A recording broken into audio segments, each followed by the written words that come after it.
Okay. Yeah, okay, well, let's go with that. Yeah, so what I'd like to talk about mostly is not exactly philosophy. I'd like to talk about sort of the point of view of stacks, and Artin stacks in particular, in algebraic geometry. I think we've seen that some kind of notions that are somewhat similar have been used in other fields of differential geometry, for example. So maybe first a word about philosophy. What's the philosophy of this sort of line of thinking? I think it's just to try to find new ways of understanding geometrical objects and geometrical phenomena. So I think the idea is to look for ways which express what's happening in geometry in order to maybe find new phenomena, or at least better understand phenomena that we already have. So I think that's the basic philosophy. Maybe a brief word about Centre Émile Borel, or Institut Henri Poincaré, as it's now called.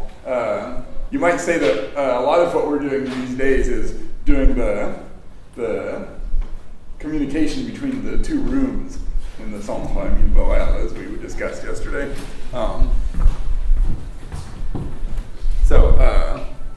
So let me start with stacks. So stacks are, at least there's some development of what is also known in the theory of manifolds as orbifolds. So people in manifold theory will be more familiar with the notion of orbifold. And as a kind of a first approximation, a stack and an orbifold are pretty much the same thing. Maybe the categorical underpinnings of the theory were maybe developed more in greater detail for the theory of stacks, due to the fact that in algebraic geometry we have a somewhat different setup than in differential geometry. So what's the everybody's sort of first example?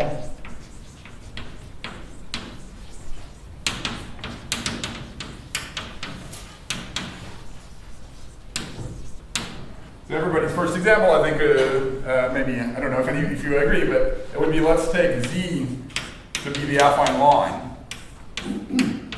and let's let it group G be Z modulo 2, acting by Z goes to minus Z. Let's let X be the quotient, some kind of quotient.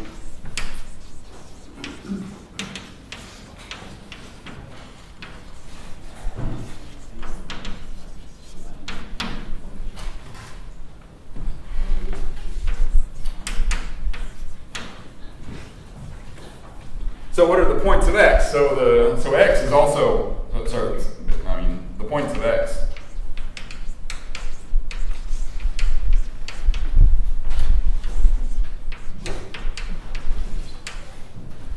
is the set of the squares of values of Z, okay? Z squared is invariant, which is just, again, the affine line. And the quotient map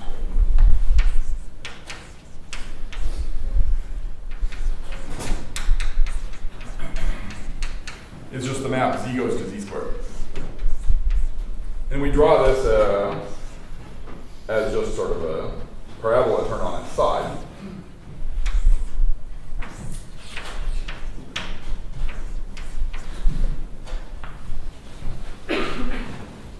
So we think of Z as being a space which is in some sense covering X, but there's a ramification point. Okay, so the inverse image P inverse of 0 has 1 point instead of 2, but it's fixed by the action of G.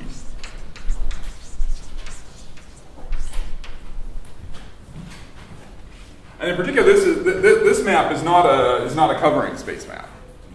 Okay. Now the idea of an orbifold is we'd like to replace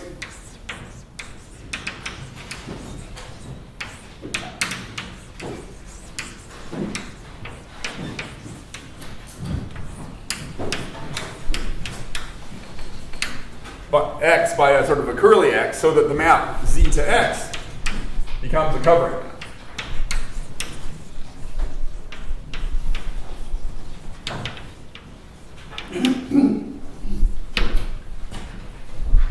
Now, how do we do this? We can't just do this in the notion of usual spaces. So what we do is we put the group, so we remember the stabilizer group.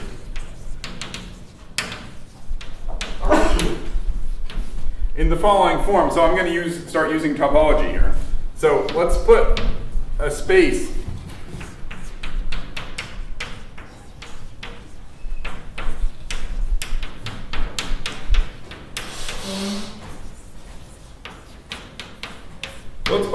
which is going to remember our group.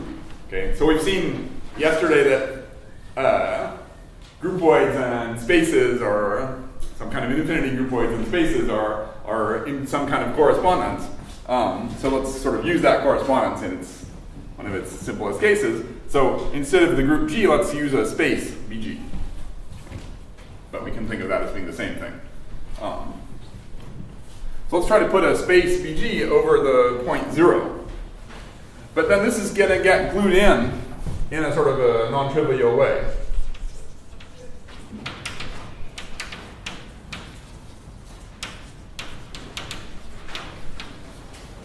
So maybe I should say where everybody is over C. So the affine line, I mean, what I said up to here would work in any characteristic and so on, but now for my picture I'd like to use the complex numbers, so the affine line is just R2.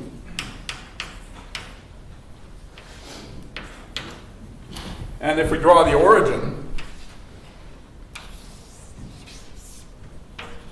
if we draw a small loop around the origin, then how is this, then suppose we contract this loop to the origin.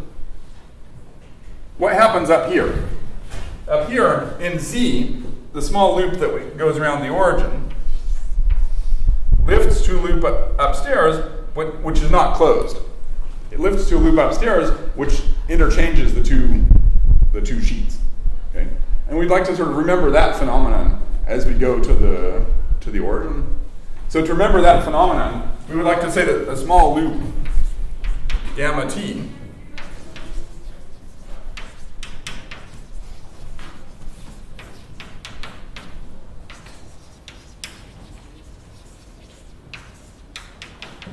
approaches as t goes to 0, the generating element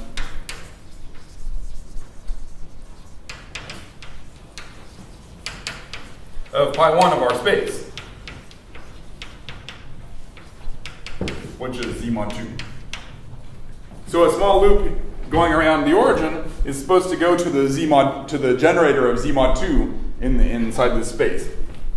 And so this is non-trivial, but what we see is that the loop gamma 2 gamma goes to 0.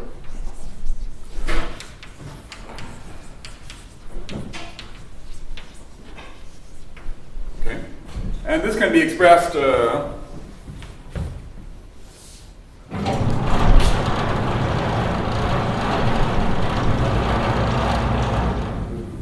this can be expressed by saying pi 1 of this orbifold x is pi 1 of x minus the origin, which is pi 1 of, I didn't say, but away from the origin we don't do anything. Curly x and square x are the same. Okay.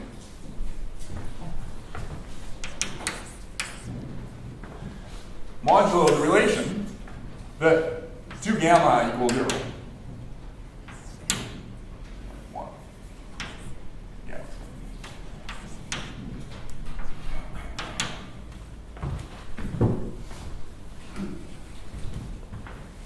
Which is equal to t1. So now we can see that this space is going to have a universal cover, which is a two-fold covering, and that's exactly what it said.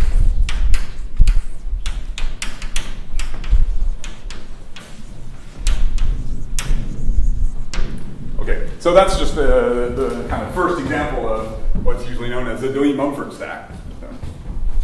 But in general, a Deligne-Mumford stack is just kind of the same thing.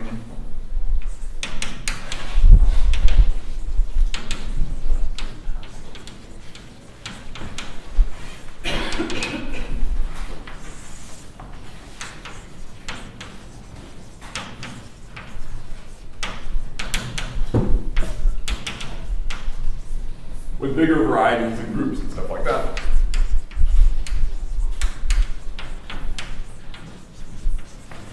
Gluing pieces together and stuff like that.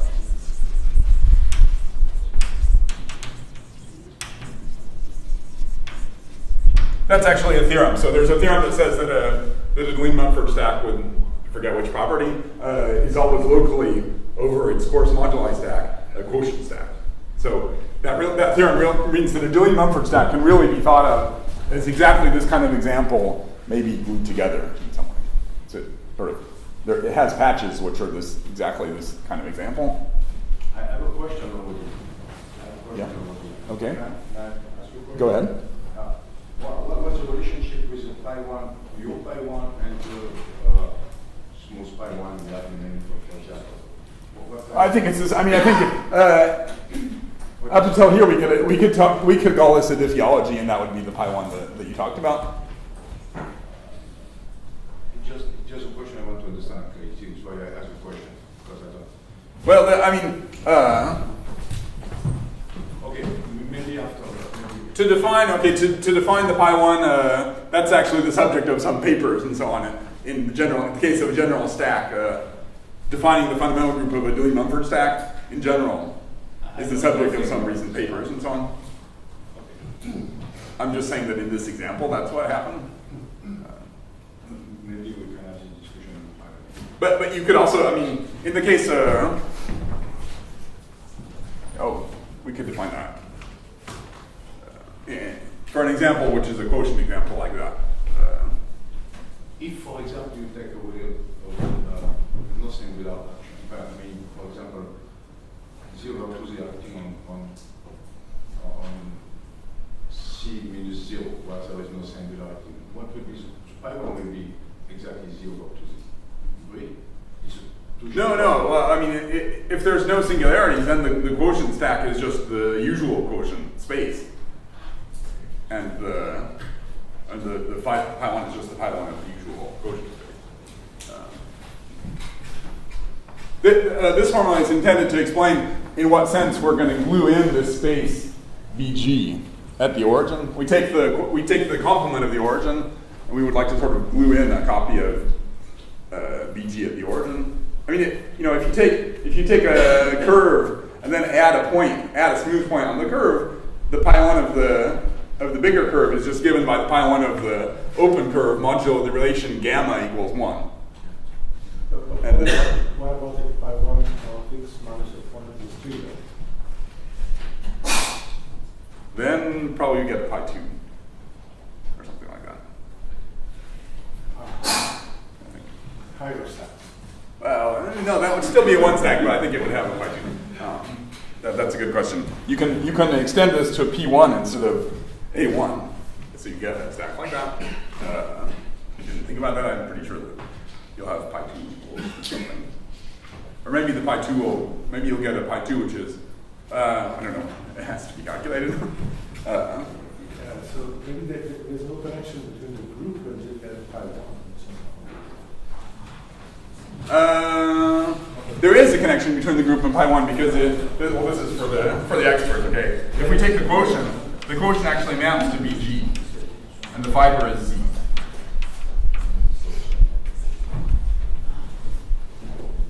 So we have a fibration sequence. Anyway, so now so to get into sort of a more technicality on what this notion is. The next main point is that the definition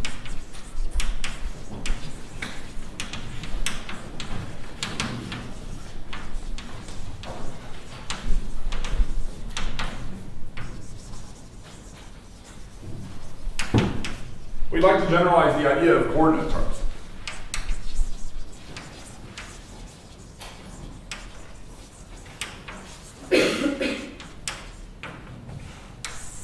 And this gives you basically a notion of a sort of groupoid presentation, which we've also seen already.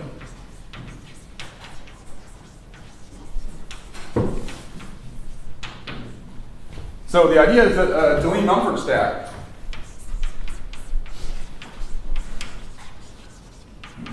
is something which is locally a scheme.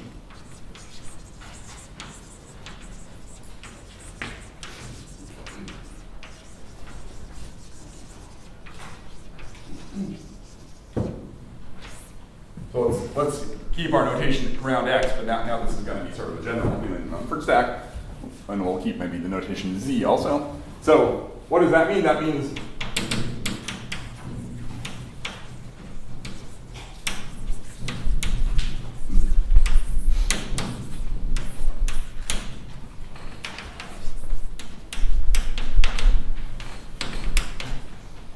there should be a map which is sort of a chart with Z a scheme.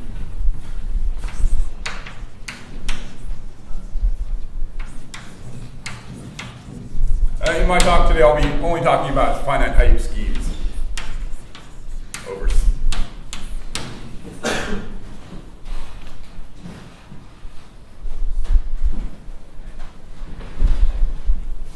And furthermore, we'd like the chart to be atal.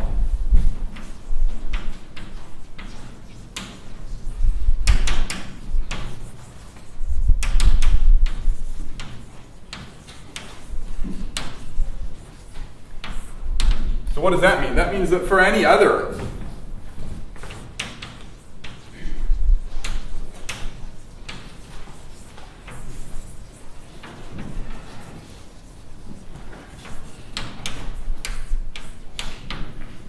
map from a scheme from Y into X, the fiber product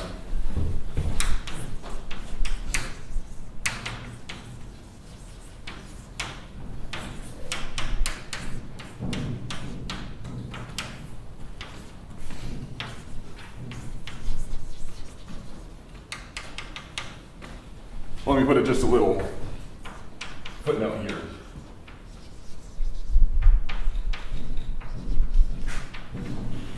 We should actually admit maybe algebraic spaces. So think of an algebraic space, well, one way of thinking of it is that it's obtained by doing the same thing which I'm going to be talking about here, but kind of at a 0th level term. Or another way of thinking of it is it's just it's something which is obtained by gluing together schemes using an étale equivalence relation. Now what we're talking about today is gluing together things where it's not really exactly an equivalence relation, as we'll see in a minute. So let's just ignore that fact. May I ask another question? Yeah. I don't understand exactly. X is a set. X is a set. No, so I need to explain what X is, but I haven't done that yet. What is X? I haven't explained what type of object X is yet. And a map is a map in your sense or something else? Well, we need to know what maps So are. you say Z over. We need to know what all these things mean, okay? If I don't understand that, it's okay? Well, you should understand that we're going to have a category of stacks in which schemes are included in stacks, and we know what maps are and stuff like that. Okay. So up to here, you can replace stack by diffeology if you want. There was no problem. I'm sure. Maybe I'll comment on the place where that's a little bit different. Okay. Carlos, I think what the lemma for the stack you don't need the algebraic space. It's sufficient to assume the type of product to be a scheme. Maybe. For what I want to say later, we should allow an algebraic space, I think. Only for Artin stacks. That's maybe okay. That's why it's a little star here, okay? I want to write down some ideas here which are more general, okay? And also I don't want to worry about whether I'm saying something overly incorrect or not. But I haven't finished this sentence. So first of all, the fiber product should be a scheme, but also, because if we think of the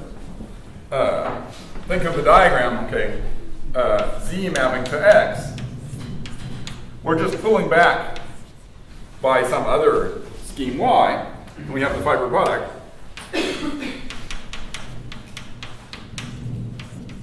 We would like this map to be étale. So we're trying to define what it means for this map to be étale. So we just are going to say, let's just pull this map back along anybody that we already know and ask for this guy to be étale. Okay.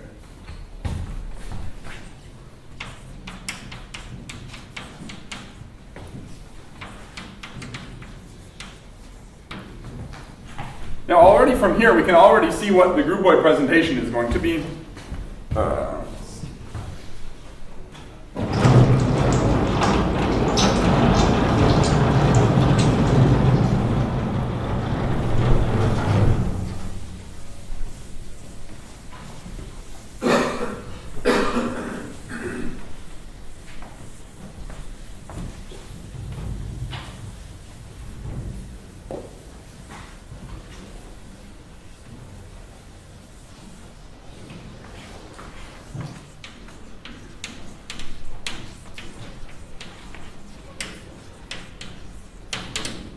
You might say, where are we going to get a map from Y to X? But we already started off with a map from something to X, which is Z to X.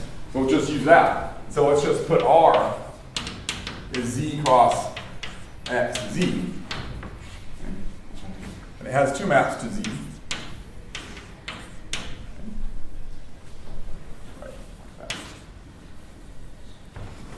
And it turns out that the R is a groupoid. ZR.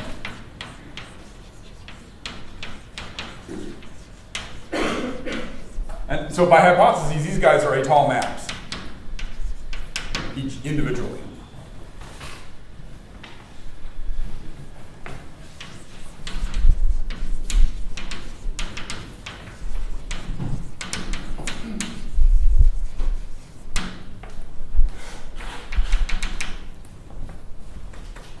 This has the structure of groupoid in the category of schemes, or maybe not algebraic spaces. So we just have a map from R across over ZR into R, the multiplication map. This is just given by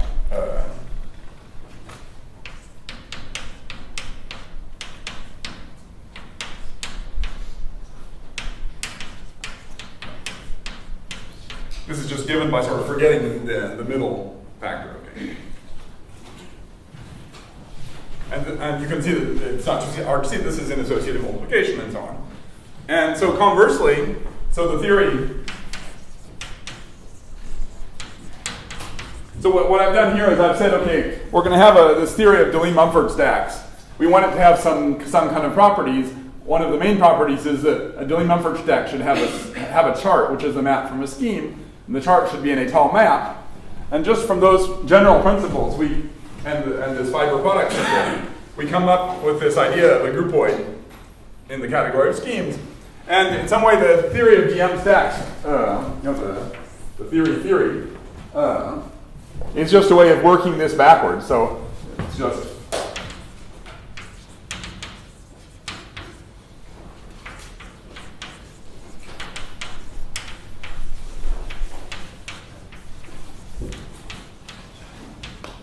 so this can go backwards, so that any such étale groupoid,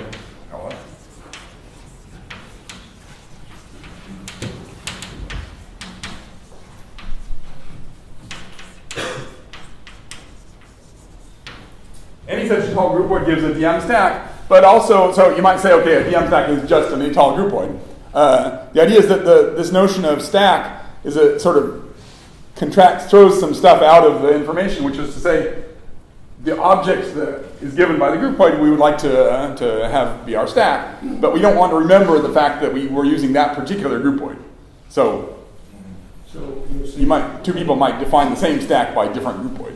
So a group, étale groupoid is a presentation. Is a presentation of a stack, right? So, but I'm curious at this point. There is a two-category groupoids. In other words, groupoids do not form a category, but a two categories. Yeah. They have an outside transformation. Yeah. What about stack? Well, yeah. So good point. So we get a.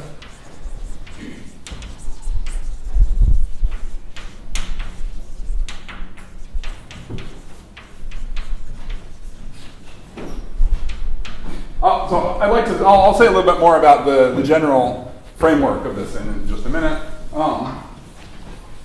For the moment, I just sort of gave this example of saying we want to fill in some kind of space in place of a point. I'm sorry, until now, for me, I see no difference between eternal groupoid and staff. So what's the point of making? Well, okay. Of course, groupoids can be. Well, you could say that it is, but the question is, how do you define maps between stacks? Okay. So the point is that you might say, if you're sort of good about defining what is a map between Étale groupoids, so that's a map which should be really locally defined in the Étale topology. Then you'll get the right category of stacks. Okay. So it would be like saying that a map between two categories is defined by a distributor, or I would say a covering, and on the covering you have a map, and on the intersections you have equality, and you have an isomorphism between the maps, and so on. Okay. Which is probably what you said, but I don't know. But what I want to do before that was explain the example, which was explained to me by Nicole Mestrano, my wife, one day as we were showing up at the math department in Toulouse. Well, this example really, for me, completely explained why we're interested in this theory of stacks and sort of what's the intuition. So I thought I should explain that here.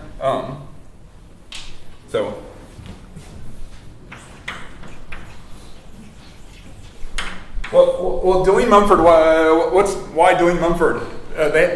This occurs in their paper about the moduli space of genus G curves. Okay, so we have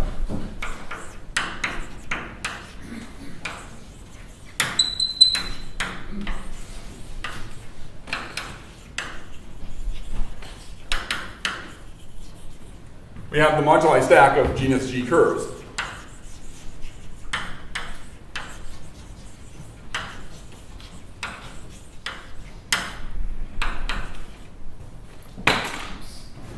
It has a convectivication.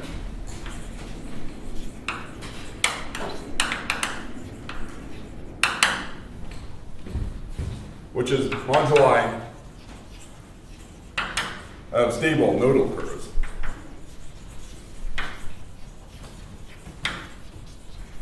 Okay, so everybody's heard, you might say, the words which are that a curve could have some automorphism.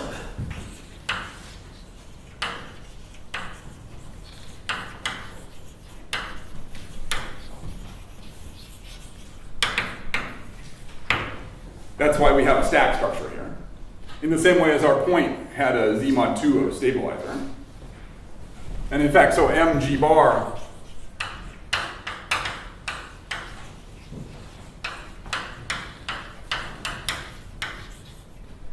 is smooth as a stack, but of course the coarse moduli space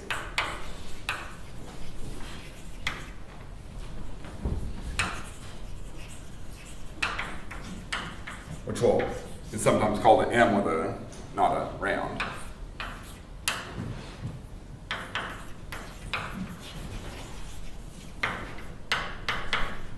Is a scheme, and of course, since we have these stabilizer groups, which are finite groups, then the coarse moduli space locally is the quotient of a smooth space by the finite group, so it has quotient singularities.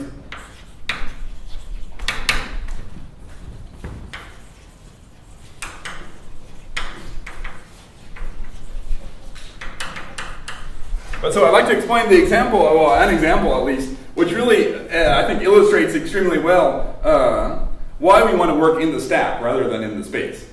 Because you might say, okay, a stack is a complicated object, maybe you can say it's smooth, but what does that really mean, and so on. Why is that better than quotient singularities, and so on.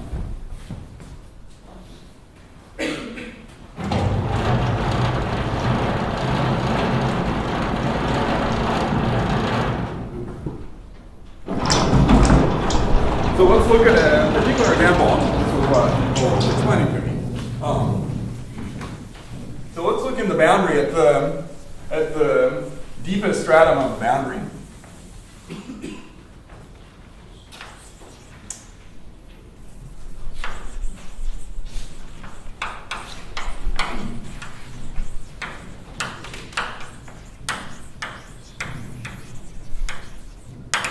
these are the points. So these are points, if we make a stratification of the boundary, then these are the dimension 0 strata.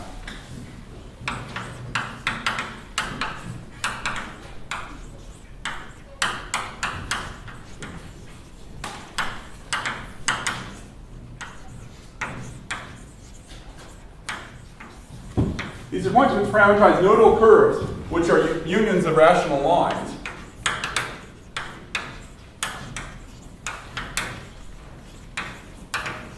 Meeting in with three nodes on each line.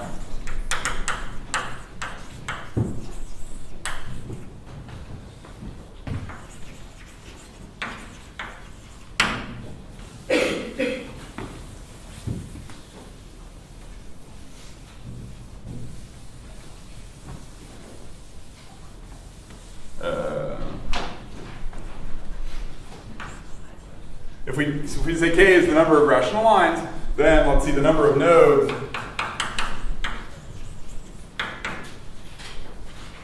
Each node is contained in 2 lines, so 2 times the number of nodes is equal to 3 times k, which is called the number of lines.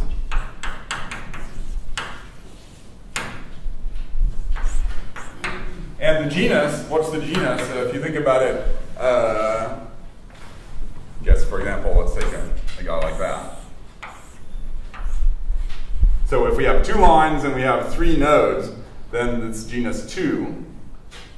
Well, the genus, it doesn't depend on this condition of 3 on each line. If we add a node, that adds the genus, so it should be the number of nodes. You're computing the Euler characteristic, or? Well, let's say the genus. So this is a genus 2 curve. So that's going to be 3 nodes and 2 lines. So 3 minus 2. So I guess minus the number of lines plus 1, I think, or something like that, if I'm not mistaken. And from here, okay, let me not do the calculation here. But then we just get that the number of nodes is equal to 3g minus 3. If somebody wants to do the calculation and tell me if I'm mistaken here. Now what is this? So 3g minus 3 is a nice number. This is the dimension of the moduli space.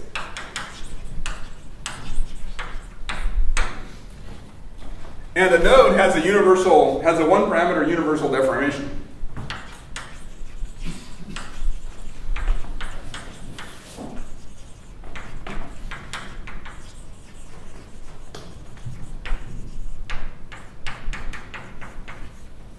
If we just take the family of curves t equals xy, if we think of t as the parameter, that's a 1-parameter deformation of the node.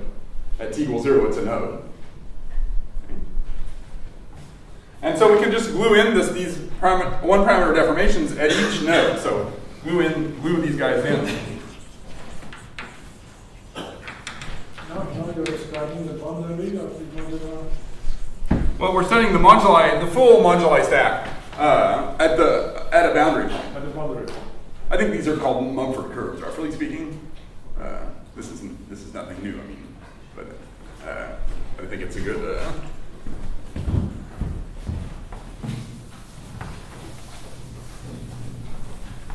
But yeah, for example, suppose we want to study what does the boundary look like. Okay.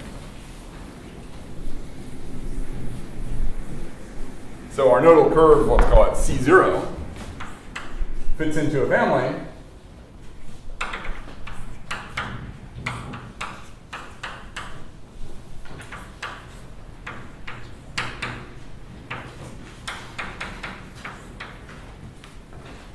Fits into a family parameterized by a disk, by a product of 3g minus 3 copies of the disk, where we sort of glue in the universal deformation at each node. Okay. So if you want to do that more precisely, you should sort of chop off, cut out a circle around each branch at each node, and sort of cut off this universal family also by a circle and sort of glue them in. Okay.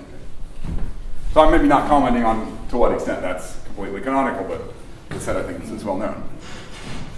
But just sort of roughly speaking, we can see here that we can define a nice deformation space of the curve. And one can calculate that this is a versal deformation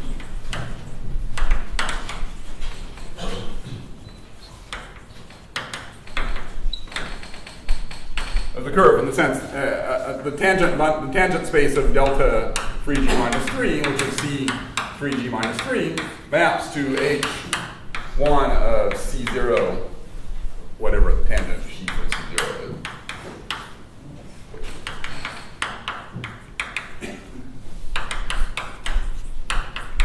The space of deformations of the curve C0, and this is an isomorphism. Okay? So we would like to say that this guy is a chart. So we would like, at least analytically,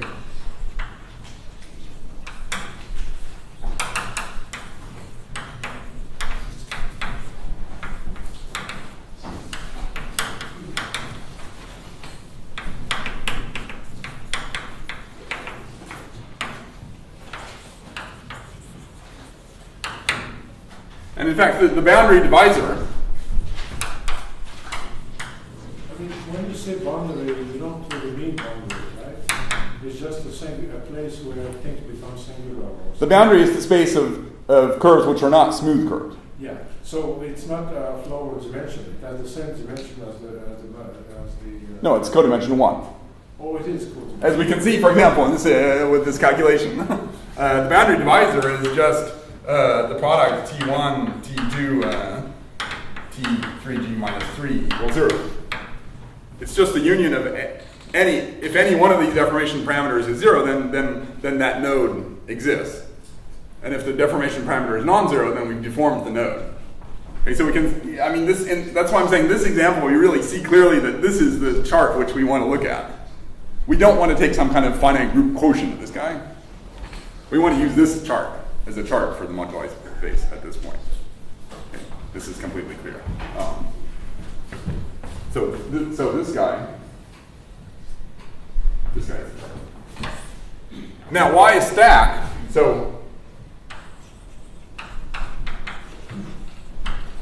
well, it's just that C0 might have some automorphisms.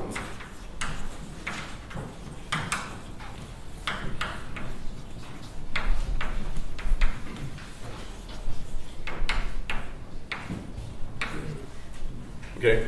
The automorphism, in this case, see, the structure of this curve is just given by the structure of its dual graph, which can be anything, any, say, trivalent graph. So you can easily write down a trivalent graph which has automorphisms. But you can see from this example, we don't actually care about the automorphisms, okay? If we want to study the curves near to this curve, we want to say a curve near to this curve is a point in this base. And if for some reason somebody applied an automorphism, we would just say, okay, you applied an automorphism, but that changed the chart in some way. So I mean, I don't know if you guys agree, but it seems to me this is a good example which really explains why we want to look at charts like in this sense. But this is only an étale chart for the stack in the case of where the curve has an automorphism. So I'll finish with this example.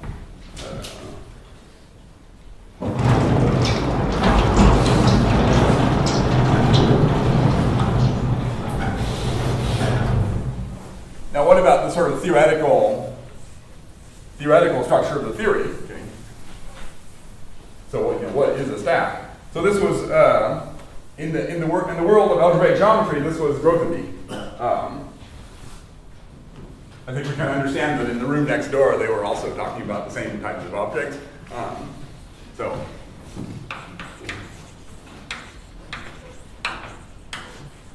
Also here, perhaps the interchange of the order of today's talks is not completely fortunate, because the definition of the stack is based on the idea of the point of view of functors of points for varieties to start with, which I guess Michel will be talking about next. But so the idea is let's go to a sort of a big site.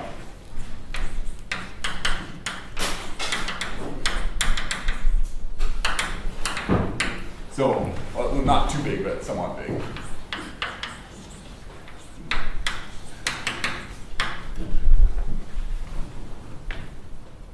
So let's look at the site of affine schemes of finite type over C with the étale topology. Okay. But this is all affine schemes, not just affine not just étale coverings of a given scheme. That's why it's called the big site. Why finite type? Because I don't like to work with schemes which don't have finite type. Maybe other people do, but for me, a scheme is an actual thing defined by equations in some finite dimensional affine space. So I think that has some effect on the theory, I think. I'm not completely sure I don't understand what the effect precisely is. Maybe somebody else probably does, but if you change some of these things, if you put Noetherian or not Noetherian, then that's going to change the theory in some way, I think. Also, if you change the topology, obviously that changes the theory. This is just a fairly practical, easy to understand site. And now, so classically, a variety, or a scheme, let's say,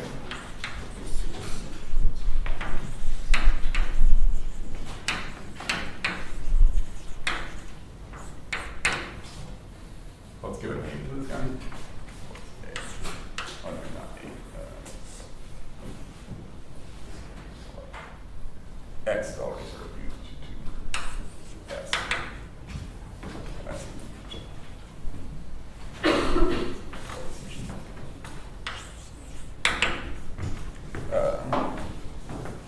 G isn't so great either. Well, it's probably B, okay. For a while.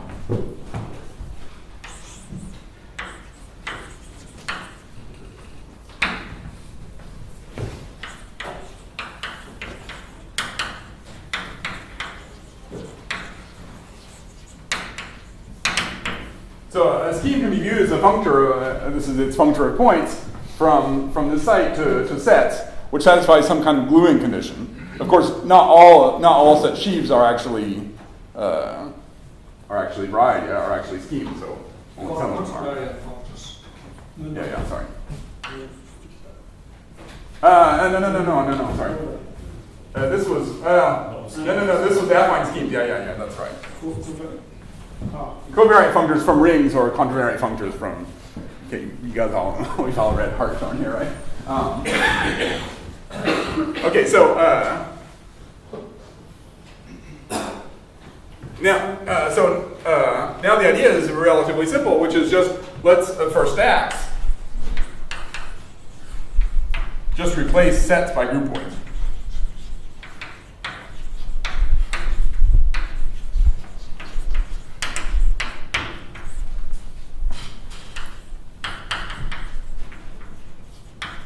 Now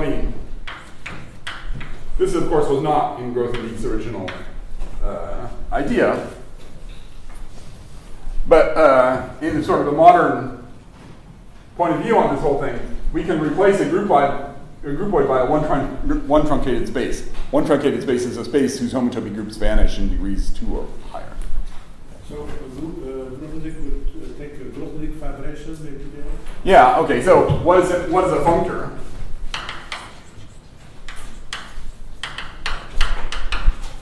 The functor x might be in a weak sense.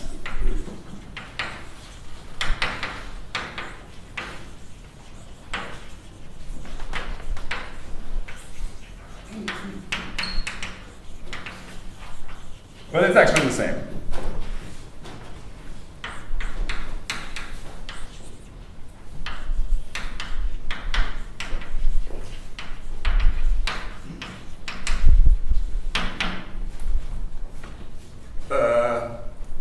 Fibered category can be strictified to an actual functor and so on. If you have a functor, you can create a fibered category by the Grothendieck integral operation. We don't need to actually worry. Of course, those are theoretical, interesting points, but just to give the idea here is to give the idea, right? Not to give the technical detail. The idea is just that we would like to look at a family of groupoids or spaces indexed by affine scheme. So this, you might say, from what we saw in the start, see what we said in the start was that we were going to just sort of surgically insert a space at the point 0, okay? So, but what does that mean? We saw that space at 0 had to sort of be attached to the nearby points in some way. So, and this is kind of the theory which allows us to actually do that. Okay. If we just restrict to affine schemes which are spec of a point, then you just get this family of spaces which which is either a one-point space or BZ mod 2 in the original example. So the idea is to just extend this, and that this sort of works out correctly so that we get a theory. We get a theory in which we can define the fiber product. That was the main. So, I mean, sheaves of sets can be considered as sheaves of discrete groupoids, so schemes can be considered as stacks. And we can define the fiber product. So, You use the two cells for defining the fiber product. well, the fiber product is the homotopy fiber product of maps of groupoids. If we have You use the two cells. two objects in a groupoid, the fiber product is the space of paths between the two. Yeah, yeah. Or in terms of spaces, it's the homotopy fiber product. So this way we get a theory.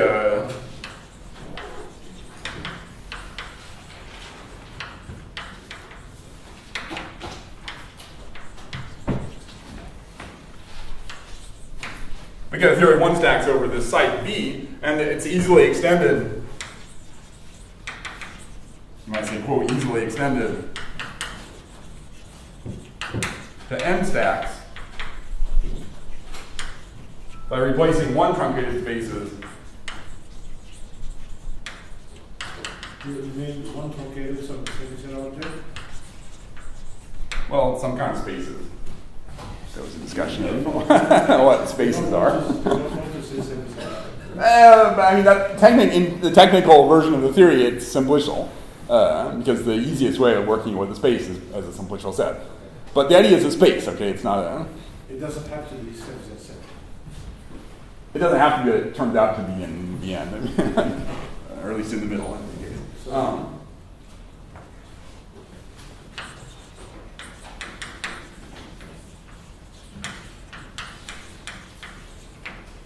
You can replace one truncated spaces by n truncated spaces here. That sort of corresponds to talking about n groupoids.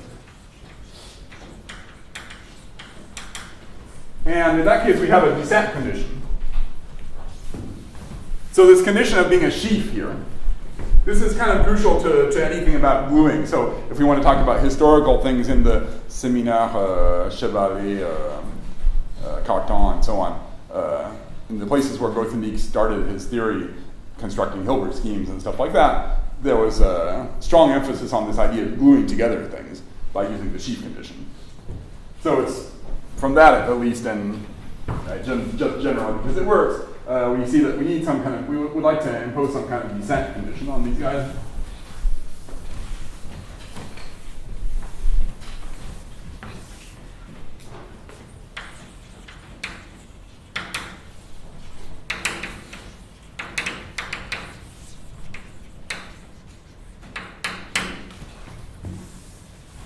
It just says that if we have a, if we look at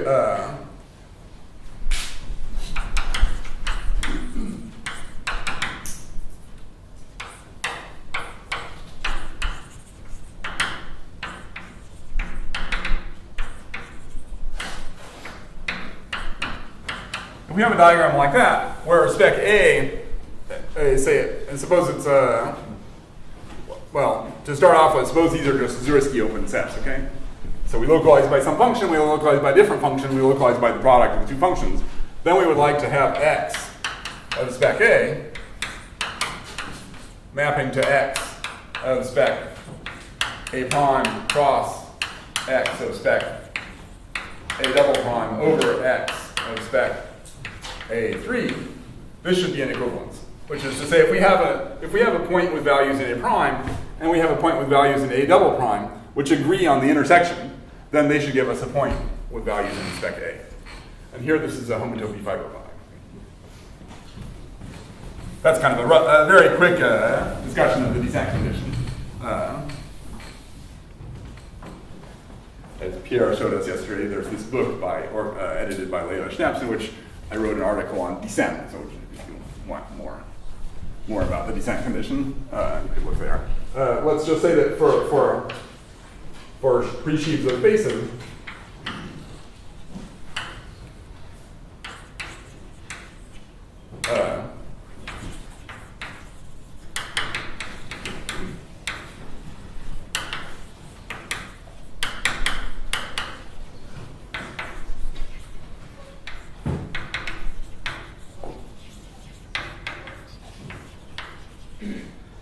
descent is the same as being a fiber object in the Jardine model structure,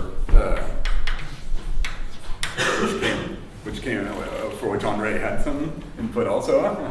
Really.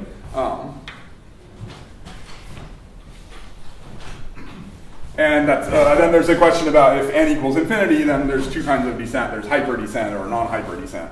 But let's not get into that here. But we'll just be talking about n stacks for finite n.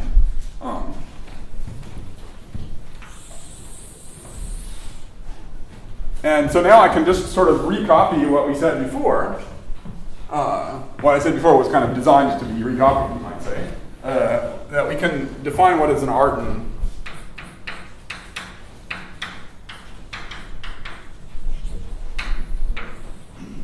What's an Artin n stack? So in particular, this will give us the definition of an Artin 1 stack, but since we're running a little late on time, we'll not do both cases. So it's an n stack x such that there exists a smooth chart.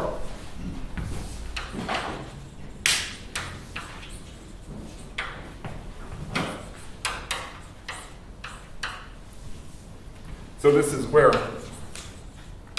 Z is a scheme of finite type. Here, actually, the finite type condition is maybe a little bit more crucial as we go to the iterated fiber products. Now,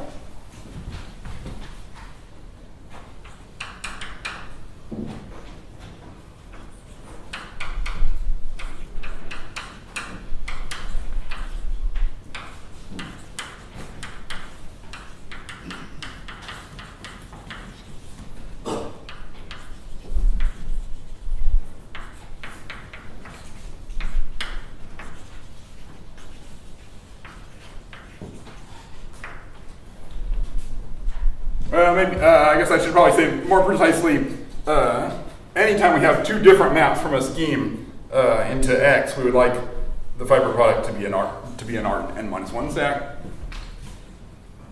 whether or not one of those two maps is our smooth chart.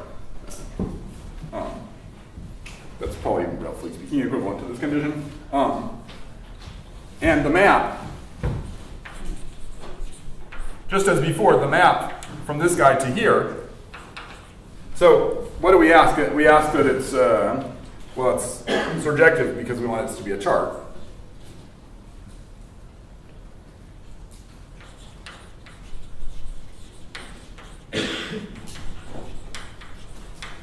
And instead of asking for an étale map, we ask for a smooth map. So that's the difference between Deligne-Mumford stacks and Artin stacks. In an Artin stack, we only ask for a smooth chart rather than for an étale chart.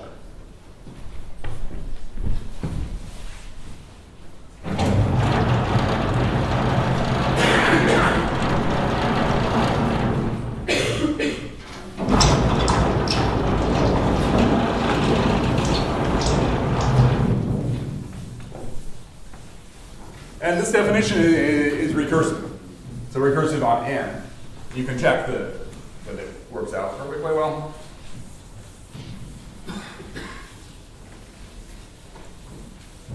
John Pridham gave a very nice characterization which actually shows that this definition was actually contained in Grothendieck in Pursuing Stacks.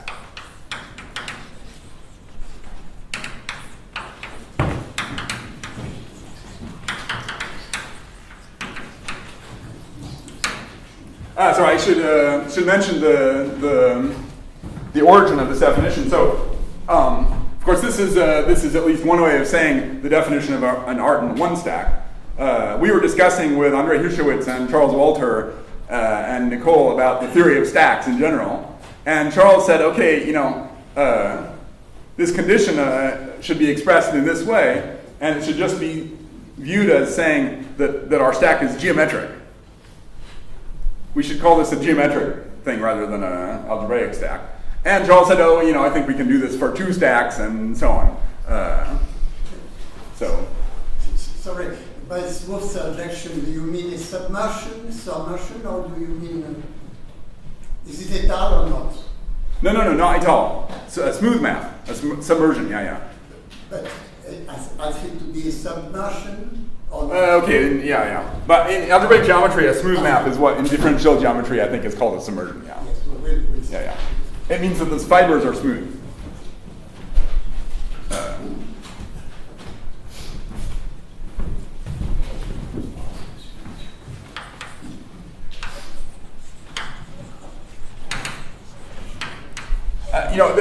There is some slight subtlety here, which is that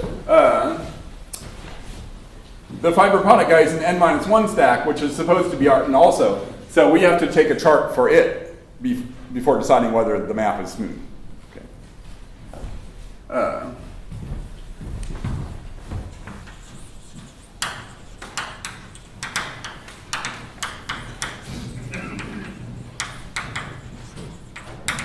So John Pridham showed that this definition. So a benefit of this definition is that it's actually not too difficult to set up the theory and to prove that it has all the properties that you want, that it's preserved under fiber products and stuff like that.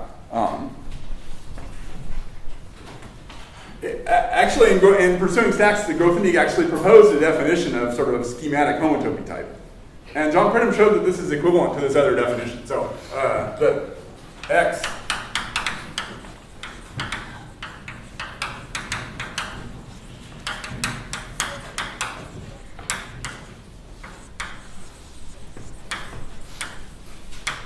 X is an Artin n stack if and only if, well, it should be an n stack, okay? And it has a presentation by a simplicial scheme.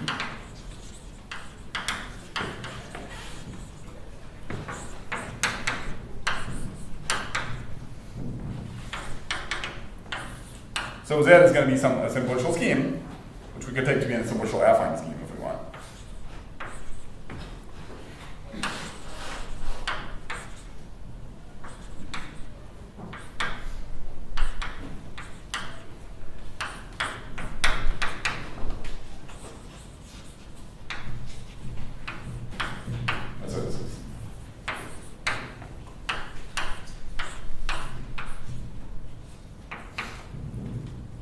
So when you have a simplicial object, you have these attaching maps, which are, it's just how a simplex gets attached to its boundary, okay?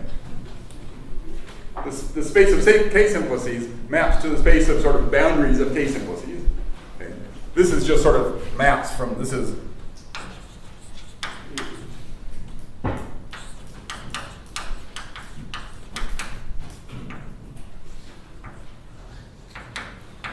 this guy here. So for example, for we could have Z2 maps to Z1, maps to the limit of the diagram, Z1 cross Z1 cross Z1, mapping to Z0 cross Z0 cross Z0, Z1. This one I want to see. Maybe the code, it's the equalizer of two maps. If we're given three edges, we take the starting point of the three edges should be the same as the ending point of the three edges. And the condition is very simple. It's just that this guy is smooth.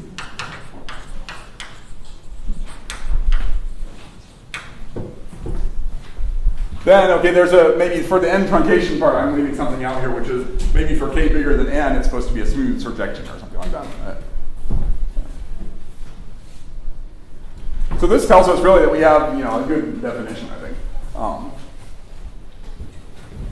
So now what I just want to say at the end, which is to get a sort of more philosophical, go to a little bit more philosophical level. So maybe I should just sort of quickly explain why we want Artin one stacks at least.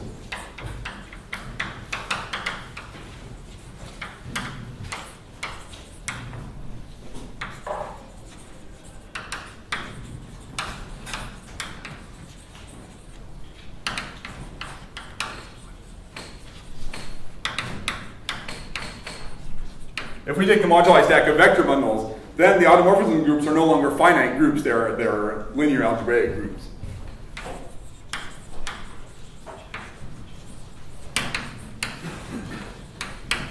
So for example, maybe G equals GLN or something like that.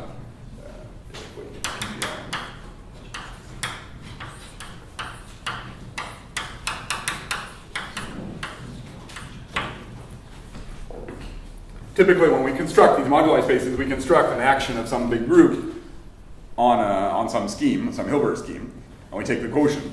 But then some points will have stabilizer. And the theory of Artin stacks is designed exactly to fit this situation. The smooth chart is because this group is smooth. Here the relation is just Z cross G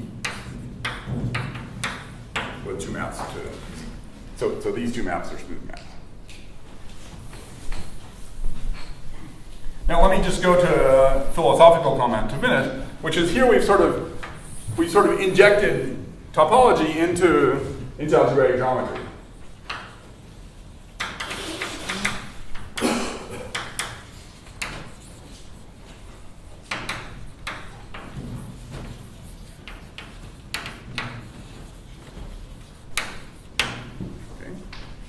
As we saw at the start, we sort of inserted a topological space at some point of a variety. Okay, but it's also interesting.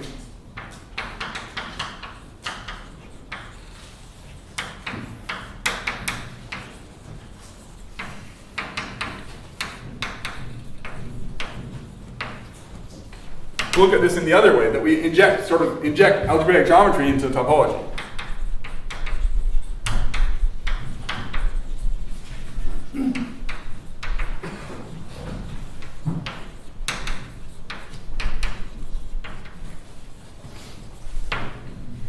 So, for example, we can make a two-stack.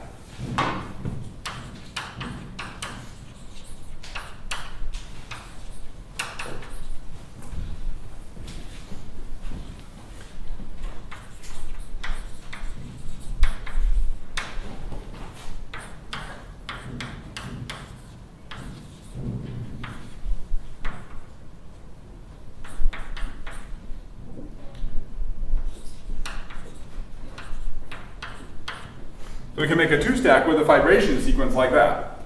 So the two-stack maps to the stack to the Artin one stack, BGLN, and the fiber is K of the additive group to the N, 2, and GLN acts on the GA to the N by linear transformation. So this is a sort of a typical Artin two-stack, so typical connected Artin two-stack.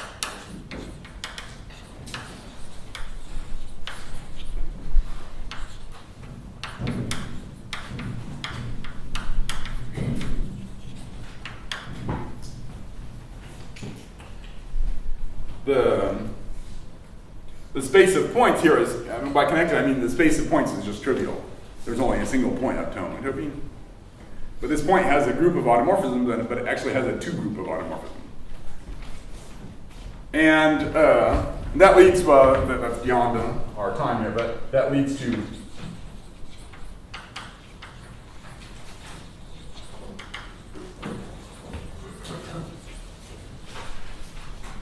non-abelian cohomology, that we can take maps from. Let me just write this down as this without explaining. We can take sort of non-abelian de Rham cohomology with coefficients in this T guy.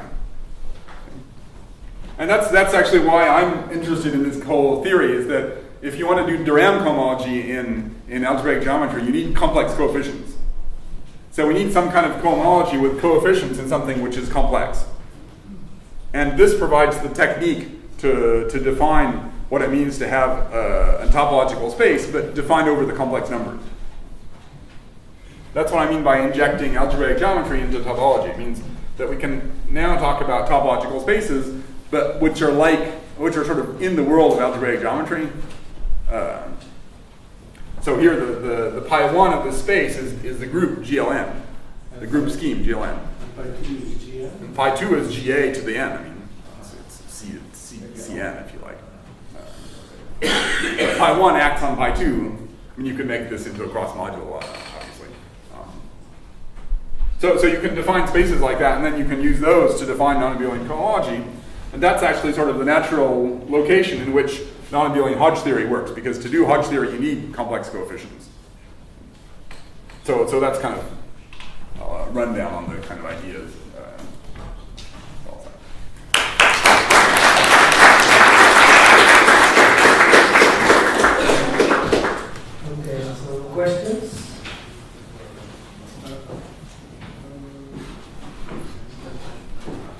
I'm just curious, for this notion of algebraic stack, if you compute the homotopy groups, are they algebraic groups? I mean, so there's two. Well, there's two. I use the homotopy groups. We can define the homotopy groups in the stack direction. Those are algebraic groups. We could also say, suppose we have a complex variety, suppose we have an Artin stack over the complex numbers, and try to associate to it its underlying topological space. So there's a definition. It's basically a co-end of this. It's a co-end of this functor, basically. That's maybe what was asked before. But those are not the same at all. Maybe they are the same if you take the case of a Deligne-Mumford stack. I mean, the pi1 is a discrete group. Pi1 of G, if G is a finite group, is a discrete group. Maybe a related question is A1 homotopy theory is also injecting topology into algebraic geometry, but in a different way, right? I don't think it's completely different. I mean, I think we're still looking at some category of stacks over this site. A site, so I mean, maybe not the same exactly, but something similar to that. In A1 homotopy theory, we're dividing by A1 equivalents, which we didn't do here. I mean, but you could. You could if you want, but I mean, something like this is not going to be really exist because this is A1. So.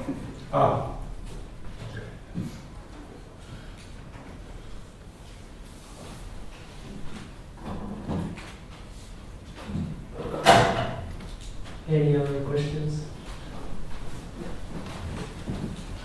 I had a crazy idea once, and I wonder whether it has anything to do whatsoever with this.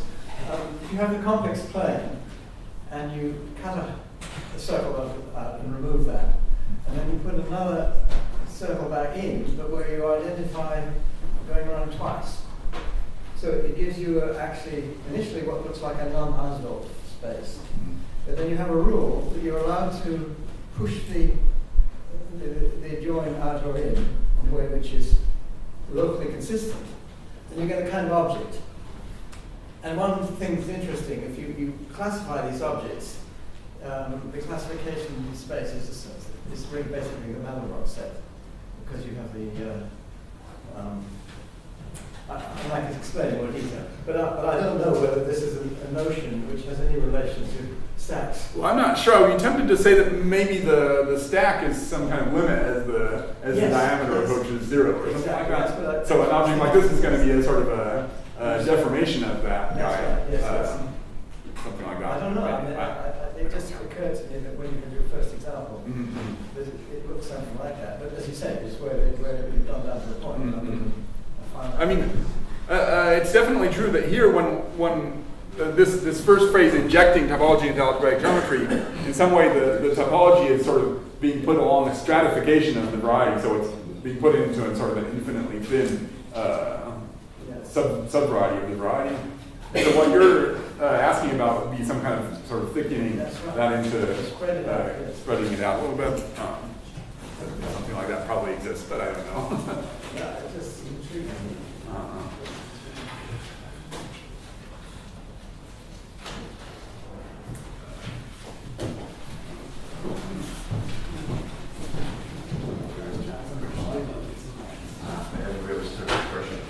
Do you think there is a problem? We need to understand what is stack in terms of what I know, but it's obvious. Well, we were discussing this at lunch yesterday, in fact. What? We were discussing this at lunch yesterday. We discussed that? Well, your example of R, mod R discrete.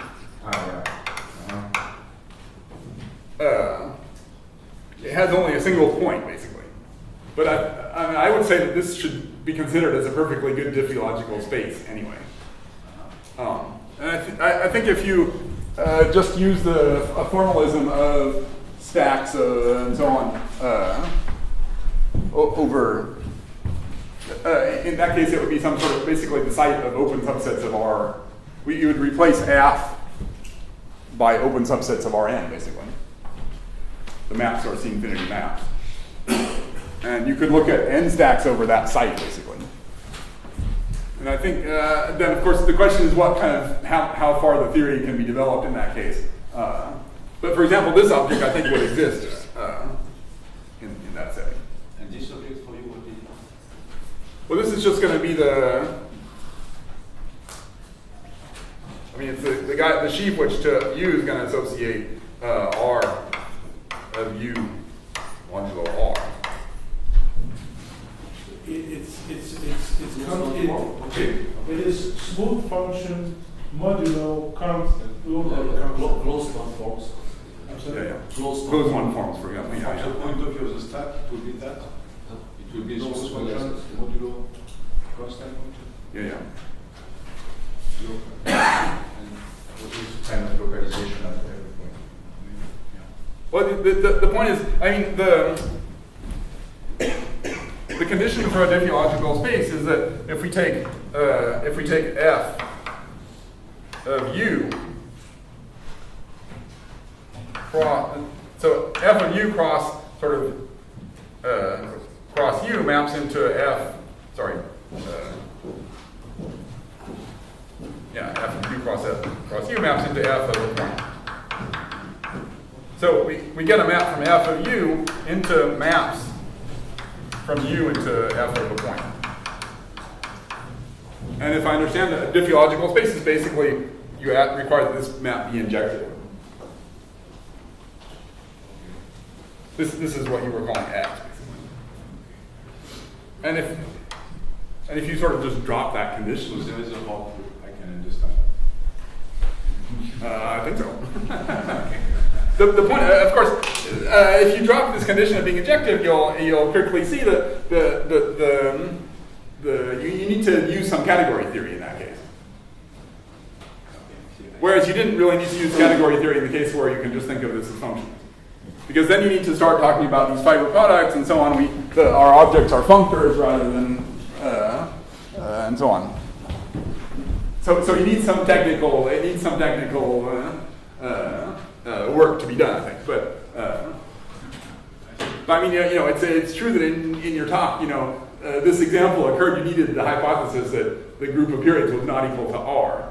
So I think that if you sort of use a stack kind of formalism, then you could get rid of that hypothesis. That's not just, I think that in this picture of circles, there's always going to be a bigger circle. So you wouldn't say that stacks sort of form a perfectly coherent closed theory. I mean, there's always going to be examples which go outside of the circle. I mean, you can just sort of keep going as far as you like. I mean, or stop whenever you want. I mean, it's not there's no sort of necessity to always get to the biggest. You can't sort of look for the biggest possible circle. I mean, that's just not going to exist, basically.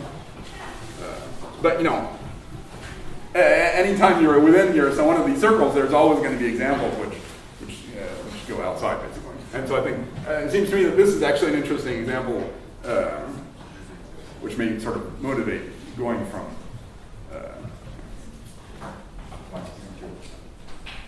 So any other questions? If not, let's thank Henri.